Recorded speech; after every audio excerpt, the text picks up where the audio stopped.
Hello.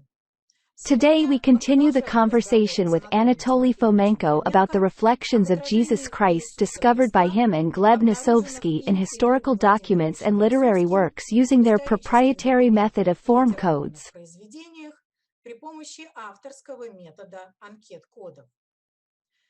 The Multimedia Museum of the New Chronology in Yaroslavl vividly presents the results of applying this method. In the Multimedia Museum of the New Chronology in the hall dedicated to the Epic of Christ, there is a module that explains the method of form codes. In the module, Comparative Biography of Jesus Christ and Byzantine Emperor Andronikos I Komnenos, on interactive screens, the most significant similarities in their biographies are presented. Also, in this hall, visitors can learn who calculated the date of Christ's birth, and when the modern calendar appeared.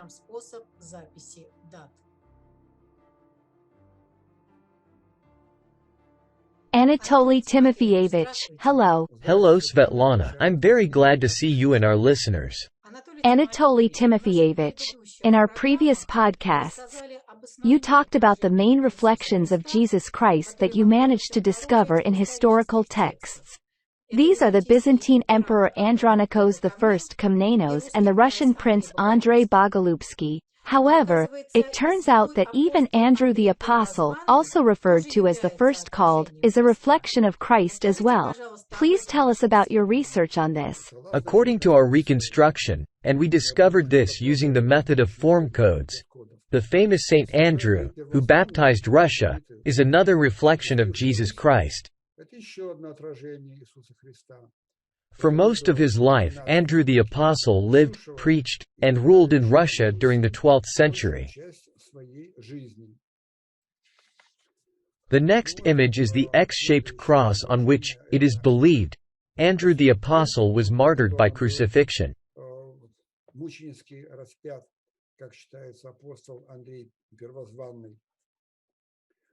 Why exactly an X-shaped cross is a non-essential question, but we can suggest a hypothesis. Why was the image of the X-shaped cross associated with Jesus Christ, that is, with Andrew the Apostle? In Christian tradition, there is a famous storyline, the resurrection of Christ and his descent into hell. The Gospels do not mention this, but it is a well-known topic. The theme of Christ's descent into hell is very detailed in early Christian sources. As it is believed, he broke the gates of hell, which were often depicted as an X-shaped cross, on which Jesus Christ stands. He entered hell, defeated the forces of hell, defeated the prince of darkness, defeated Satan, and brought out the righteous. This image of Jesus Christ standing on an X-shaped cross is reflected in the form of the X-shaped cross on which, it is believed, Andrew the Apostle was crucified.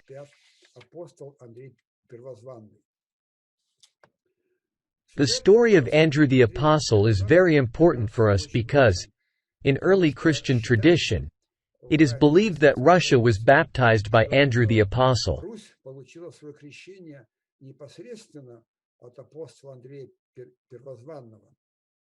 It is believed that Saint Andrew arrived in southern Russia by ship, and traveled up a large river, heading towards Rome.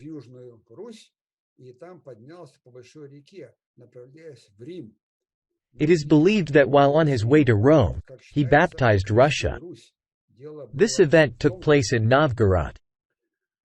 Here, we should note that in the traditional version, questions arise about such an itinerary of the Apostle. According to the Scaligerian history, Rome is located in another direction, in Italy. But in our reconstruction, everything falls into place. Andrew the Apostle was heading to Rome. Now we know that the Roman kingdom, ancient Rome, is Novgorod, Yaroslavl on the famous Volga River. Andrew ascended not along the Dnieper, as is believed today, but along the Volga. I will remind you that rivers were previously called by the word Don. Hence, there are many names like Dnieper, Don, Danube, Dniester, all sharing the root Don. The generalized name for rivers is Don. Therefore, as we understand now, going up the Dnieper, Don, the apostle ascended along the Volga, heading to Novgorod, Yaroslavl on the Volga.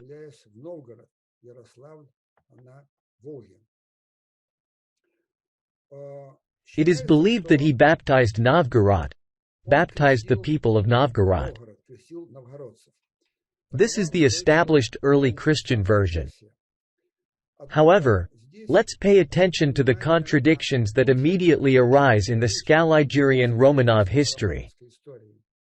According to this version, Jesus Christ and Andrew the Apostle lived in the 1st century of the Common Era, and in the Romanov history, it is considered that Novgorod was founded no earlier than the 11th century. How could Andrew the Apostle baptize Russia in the 10th–11th centuries? The official date of the baptism of Russia is considered to be the end of the 10th century, perhaps the beginning of the 11th century.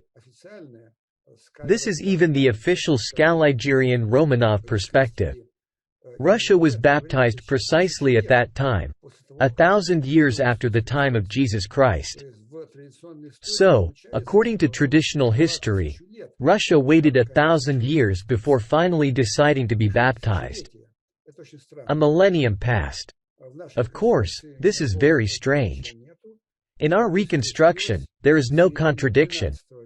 Russia was baptized in the mid-12th century, and it was indeed baptized by Andrei Bogolubsky, also known as Andronikos Komnenos, also known as Andrew the Apostle. Russia did not wait 1,000 years for its baptism. Moreover, I will remind you that in Russian tradition, the Russian czars of the 15th–16th centuries insisted that Russia was baptized personally by Andrew the Apostle.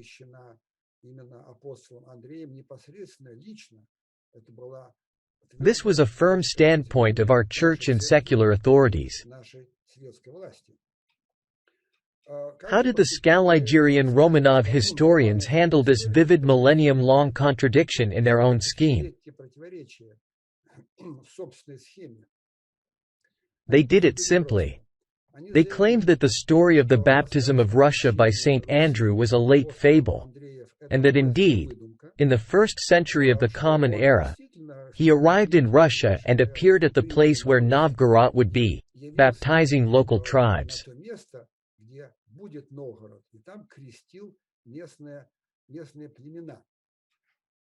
In connection with this, let's pay attention to a vivid narrative in our tale of bygone years. It says the following about this significant event, about the baptism of Novgorod by Andrew. From there, Andrew went to Rome. He then reached the Slavs at the point where Novgorod is now situated. That is, the word "now" is inserted. Just one word. This cunningly distorts the essence of the events. I repeat, both secular and church traditions declared that Andrew baptized Novgorod. Here, the word "now" is inserted, suggesting that supposedly Novgorod wasn't there yet. Unfortunately, this fits into the overall ideology that envelops the description of the history of the Slavs and the history of ancient Greece and Rome. From school, we are all accustomed to the idea that long before the Common Era, ancient Romans and ancient Greeks reached heights in science, art, military affairs, and statecraft. They already knew that the earth was a sphere. Ancient Greeks measured the distance from the earth to the sun, created the Almagest. Meanwhile, as we are persuaded, in the territory of Russia, including the future territory of Novgorod, wild tribes lived. They dwelled in caves, warmed themselves by fires, spoke in rough sounds. These tribes were very far from the highly developed ancient Greeks and Romans.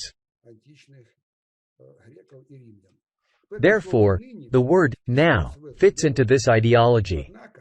However, it must be openly said that although today few people know about it, other Russian sources have been preserved, which are now considered apocryphal.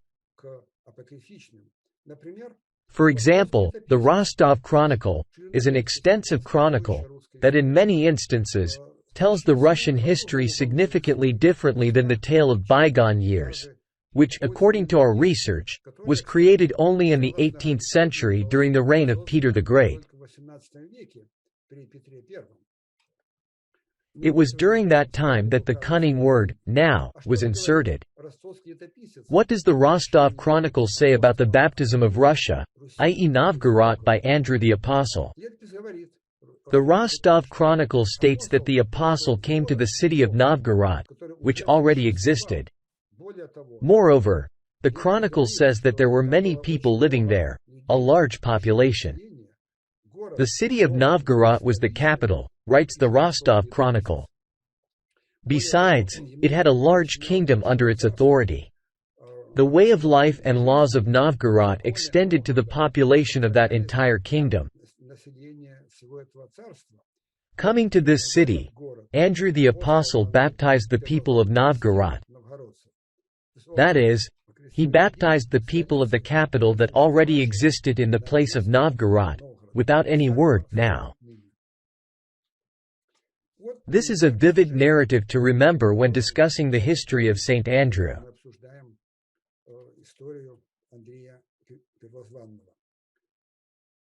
I repeat that in our reconstruction, everything is in its place. Andrei Boголюбский lived in the 12th century. He ruled in Russia. Therefore, there are no thousand-year gaps.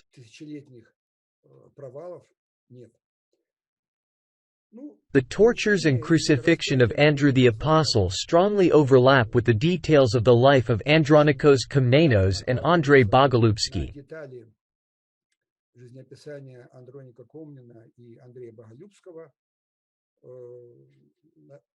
I won't go into detail about it here. You can read about it in our books. There is a hagiography of Andrew the Apostle where his torture and suffering are vividly described in great detail, with many elements overlapping with the crucifixion of Christ. It is mentioned that the execution of Saint Andrew was public. There was a trial, and he was condemned.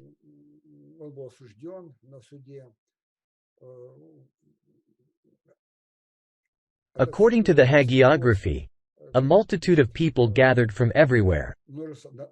As in the case of Christ, his clothes were torn off, as described in the Gospels.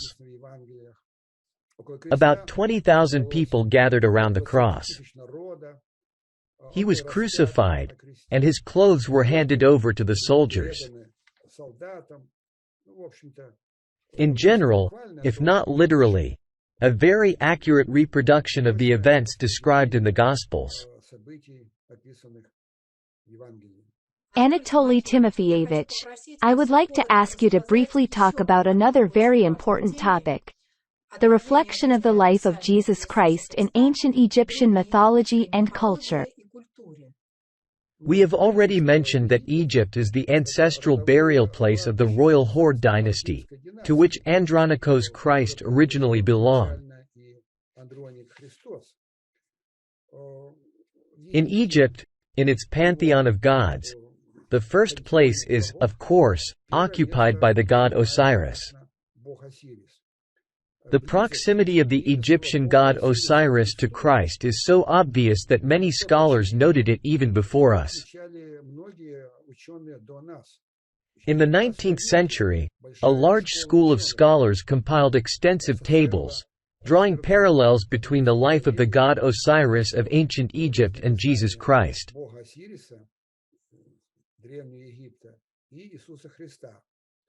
This fact is well known.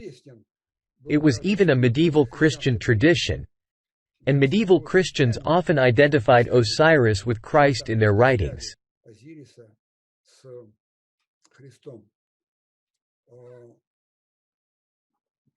This is one of the depictions of the god Osiris. I want to draw attention to the fact that all of Egypt, all the images on tomb walls, monuments, are covered with depictions of the Christian cross. Here is the Christian cross, a cross with a loop for wearing around the neck, a pectoral cross. These crosses fill thousands and thousands of images in Egypt. Here is the Christian cross, another cross, a regular cross without a loop, and so on. Here is the same cross with a loop. This is an image of the goddess Isis with the infant Horus. He's also Christ. Of course, this is indistinguishable from the depiction of the Virgin Mary holding infant Jesus Christ in her arms.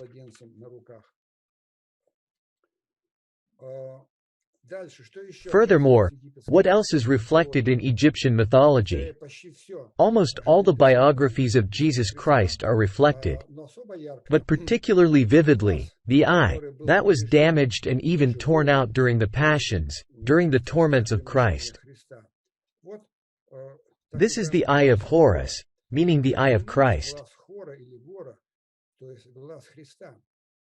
The images of the eye cover the walls of ancient Egypt. Moreover, often the gods hold this eye in their hands. Here, a god bird holds the torn-out eye of Andronikos Christ in its hands. Egyptian texts also mention that the eye was torn out. Set, Satan, in the Egyptian version, the god Set, is a reflection of the Christian name Satan. He attacked Horus, tore his eyes out of the eye sockets. Here, it is mentioned that 2 eyes were torn out. But later on, in the depictions, only 1 eye is always mentioned. 1 eye of Horus is depicted, not 2 eyes. This narrative was discussed in great detail in ancient Egyptian myths, and it was given great importance. Here are more depictions of the torn-out eye of Christ, aka the eye of Horus in the Egyptian version. Here is another depiction from the Book of the Dead. I repeat, there is a vast number of such images. Anatoly Timofeyevich, please explain why the era of Andronikos Christ has been pushed back in time by a whole 1,000 years? How did this chronological shift occur? Let's return to the scheme we were discussing. This is one of the parallelisms identified by the method of dynastic parallelisms, showing how 1,000 years shift in chronology occurred.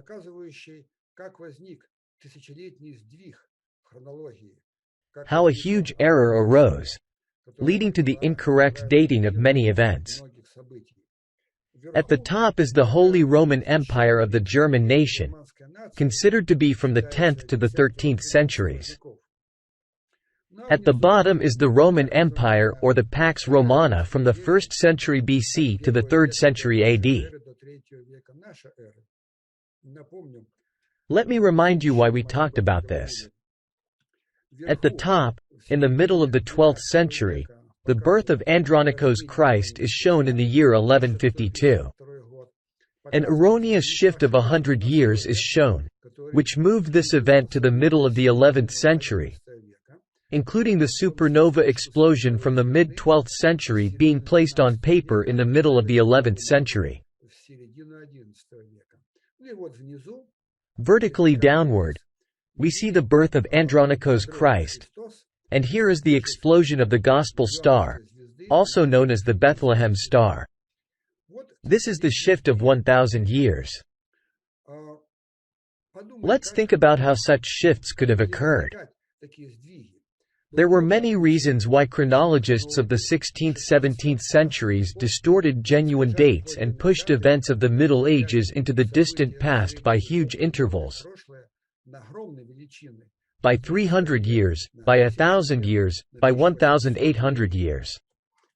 There were many reasons, but one of the reasons is very understandable, and we will briefly discuss it now. For example, a chronological shift of 1,000, or more precisely, 1,100 years. This is a consequence of an error in dating the life of Jesus Christ. What could be the reason for this? Here's the thing. This fact is known, but it needs to be reminded, as it is not very widely spread. The point is that originally, dates were recorded in the form of expressions, formulas, and letters. These formulas were often subject to abbreviations. Then, the original meaning of this letter abbreviation was forgotten, and later chronologists suggested interpreting these letters not as an abbreviation for names, but as the representation of digits. I'll remind you that letters used to represent numbers as well. Alpha was 1, and so on. Then, by substituting digits for letters, chronologists started to obtain incorrect dates, significantly different from the authentic ones. Since there were several abbreviation formulas, multiple chronological shifts emerged. In other words, each incorrect deciphering of a shortened formula resulted in its own chronological shift. For example, the letter X once represented the name Christ, but then it was declared to be the digit 10. The Latin letter I once denoted the name Jesus, I or J for Jesus, but later it was also declared to represent 1,000. Let's consider the first method of abbreviated notation.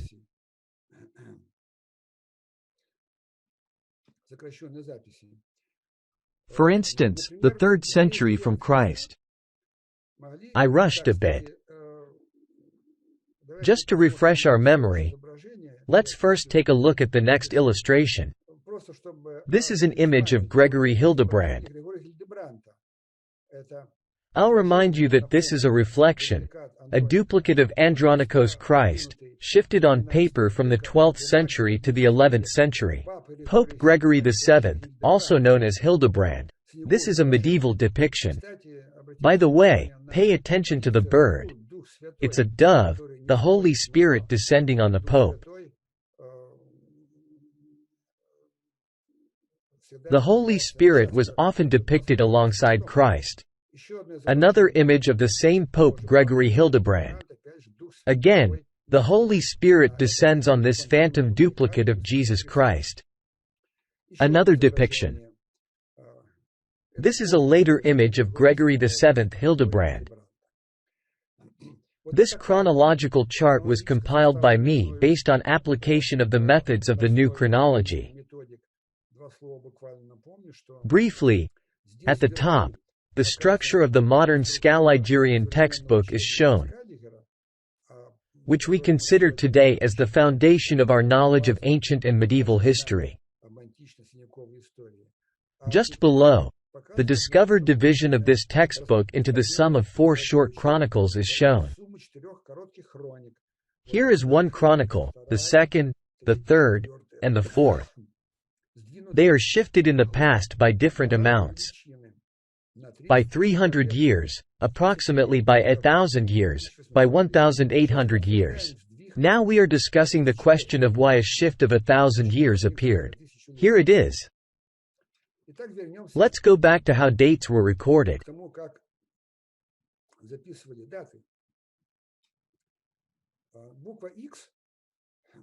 For example, the 3rd century from Christ could be abbreviated as X period 3, where X is the first letter of the word Christ in Greek. By the way, the letter X is one of the most common medieval anagrams for the name of Christ.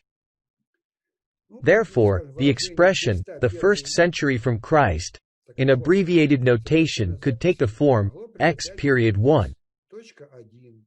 In the illustration, the 4th century from Christ was denoted as X4, where X was not yet a digit but an abbreviation of the name Christ. Look, an interesting fact is how medieval Italians called centuries, how they denoted them. It is well known that Italians denoted centuries by hundreds. They said trecento, meaning the 300s, which was the 14th century, and quattrocento, meaning the 400s, which was the 15th century, and so on. This is how Italians of the 15th, 16th centuries called them. 3, then 100, 4, then 100. But such names directly indicate the starting point of counting the years in the 11th century. Otherwise, you can't get trecento in the 14th century. You have to count from the 11th century. In other words, Italians of the 15th, 16th centuries still remembered the correct tradition of dating from the birth of Christ in the 11th or 12th century. I'll remind you that the 11th century was a mistake. They shifted on paper the birth of Christ from the 12th to the 11th century and counted dates upwards from there. Furthermore, the Latin letter, I, also used to represent the name Jesus, and by no means a number, certainly not 1,000. Previously, dates sounded like this: from Jesus, the year 595, which again indicates the starting point in the 11th century, 100 years earlier than it should have been in the 12th century. A period was placed in the date. The period was not placed randomly but rather served to indicate that this was not a digit, but a letter. And then followed the smaller number indicating the actual date. There are a vast number of such date notations. Traveling through Western Europe, you can observe numerous examples of such dates in museums.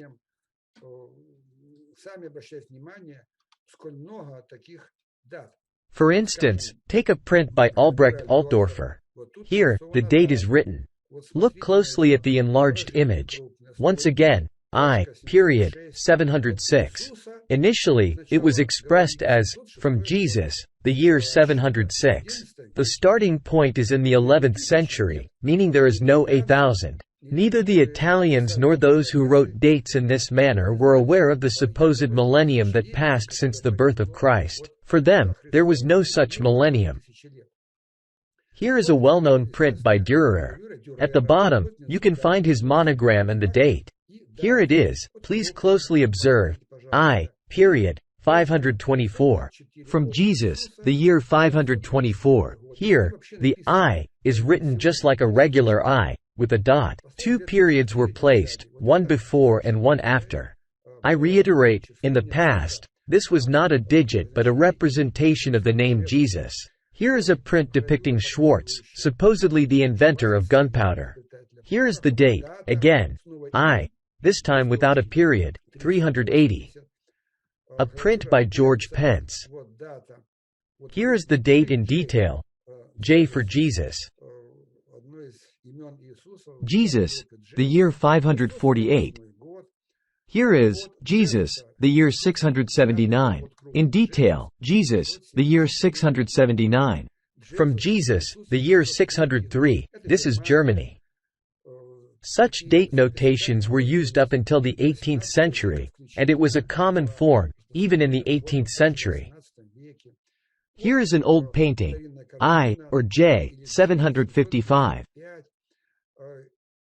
The next thought, dates were written like this, M, period, D, period, followed by some smaller number, in this case, 28, written in Roman numerals. Today, We are told that M is 1000, D is 500, resulting in the year 1528, but as we understand now, it was not like that before. These were abbreviations. For such an abbreviation, many interpretations are possible. For example, M could be an abbreviation for the word Magnus or Megas, meaning great or greatest, and D could be an abbreviation for the word Deus, meaning God, or Dome, meaning royal house or ruling house. In other words, it could signify, for instance, 28 years from some great house or 28 years from a great deity. There is a vast number of such dates. Here are periods M, D, indicate that they were given a different meaning than today. Here is again M, period, D, followed by a smaller date. Here is again I, period, 593, and below, M and D are written, interestingly enough, with crescent moons. M is 2 crescent moons, on the left and on the right, and D is I, with a crescent moon on the right. I will quickly flip through numerous dates from museums in Western Europe. J, then a smaller date. Jesus, 703. Jesus, 660. Jesus, 580. Jesus, 708. Here is an interesting one, from Germany, an ancient castle. Date, I, 577. There is no period here. The period is placed directly on the I. This is letter I, and the period was moved to the center. Again, they still remembered the correct tradition that it was not a digit. It was the letter I. An abbreviation for the name of Christ. There it is. I, from Jesus, and then a smaller date. Anatoly Timofeyevich, let's remind our viewers of the main reflections of Jesus Christ that you discovered in historical documents and literary works.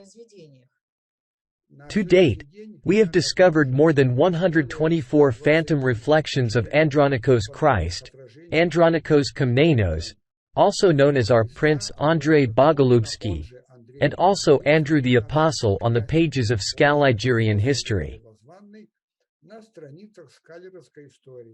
On the left are listed numerous names, more than 100 of them. On the right, the time of real life is marked, 1152 to 1185. Here, bold dots indicate the erroneous dates in the past to which the phantom duplicates of Andrei Bogolubsky were projected. It can be seen that these dates have spread over vast distances. Here, we are already in the -7th century, -8th, -14th century. That's monstrously ancient. As a summary, we have a table listing the phantom reflections we have found. There are many of them. I won't read them all. I'll just highlight a few storylines. Alongside respectful and reverential reflections, such as the god Osiris, there are opposite reflections that emerged during the Reformation era when a fierce struggle began against the Horde Empire and its religion, Christianity.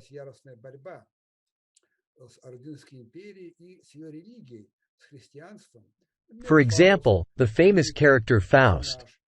As we have discovered, and there is our book on this topic, it is a skeptical, even mocking parody of Andronikos Christ.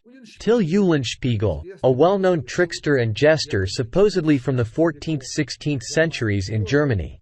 This is also a skeptical, mocking parody of Andronikos Christ.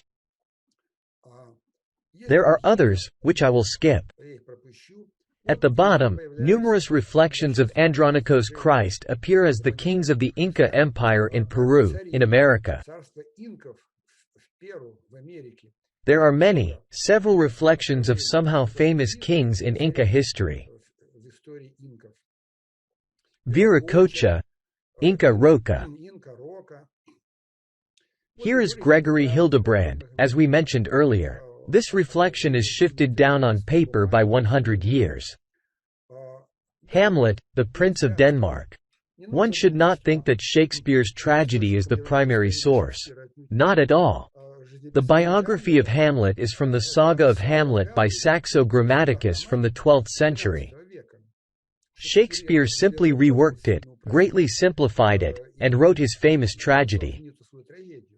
The description of Hamlet in Saxo Grammaticus's saga is a vivid duplicate of the biography of Andrzej Bogolyubski.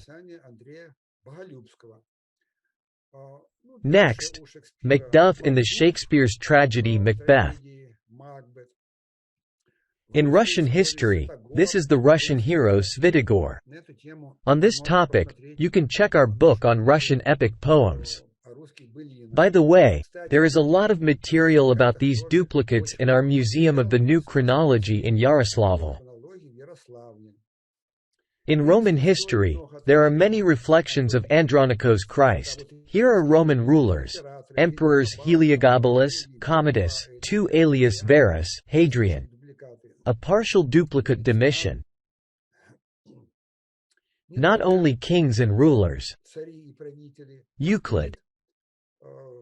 In texts that talk about Euclid, there are very vivid parallels with the biography of Andronikos Christ.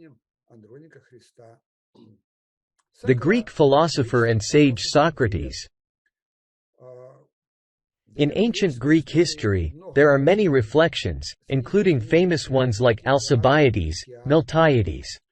It turns out that there are also a lot of reflections of Andronikos Christ in the history of Iran, Persia, in the famous epic Shahnameh. He is called by different names there. Famous kings of ancient Iran: Kiamars, Mardaz, Jamshid, Faridun, Rostam or Rustam, Khosrow, and so on. Furthermore, in the history of the Etruscans, Servius Tullius is considered an Etruscan king in the ancient history of Rome. In ancient Greek history, Jason, gods, demigods, Asclepius, Hercules or Heracles. In the Bible, a partial duplicate is the well-known patriarch Jacob. By the way, Gulliver. In the early 18th century, the writer Jonathan Swift periodically reworked the life story of Hercules Christ and created the well-known character Gulliver. Today, few people read Swift's original text. If one looks closely, this parallel emerges very vividly. Those interested can refer to our book, where this mockery of Andronikos Christ is vividly demonstrated.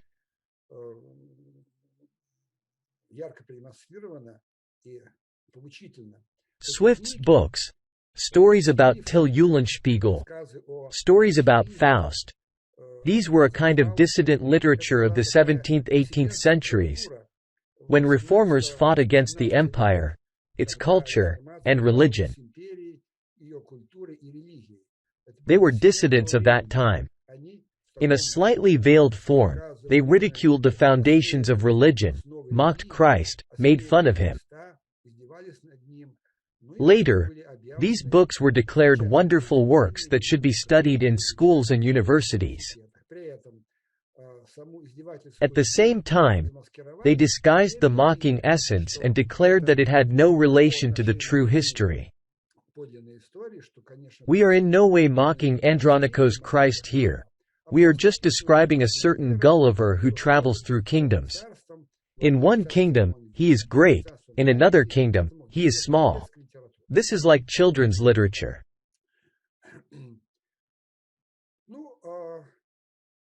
Here are 124 duplicates.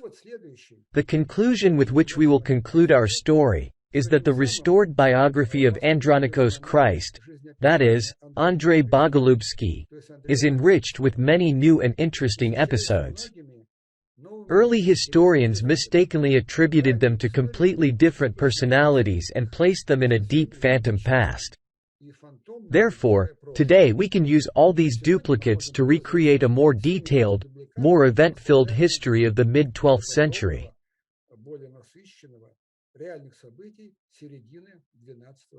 Anatoly Timofeyevich, thank you very much for the detailed and interesting story on such an important topic.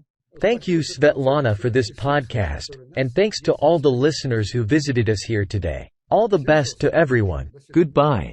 In a week, we will continue the conversation with the founders of the new chronology about the results of their scientific research. We look forward to seeing you on our channel and at the Multimedia Museum of the New Chronology at 45 Volskaya Embankment, Yaroslavl.